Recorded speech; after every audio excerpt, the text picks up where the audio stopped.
varsity na sila. Tuwing ano yun, ihahatid namin yun. Ang labas nun 6 o'clock na kasi 5 o'clock ang labas o 3:50 man na 5 o'clock ihahatid namin yan. Pero pagka varsity 6 o'clock makakaway kami mga 7. Kung ma-traffic mga 7:30 or 8. Pero dito wala naman masyadong traffic, Molino Road lang ang ma-traffic. Kaya ngayon tingnan natin yung nag-try out lahat at makapasa lahat, ay lahat yun varsity. Sana nga, para isang hatiran lang. Kung mag-varsity sila lahat, maigi kasi hindi na tayo maghati ng 5 o'clock, 6 o'clock na.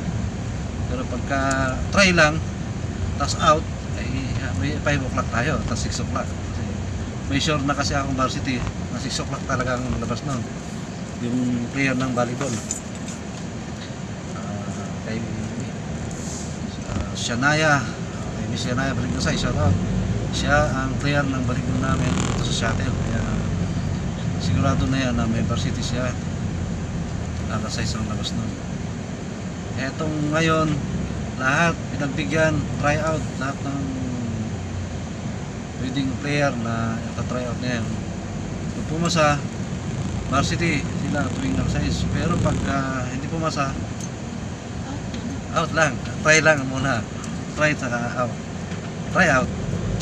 Yun. Yan na. Yan. Sasabi ko eh.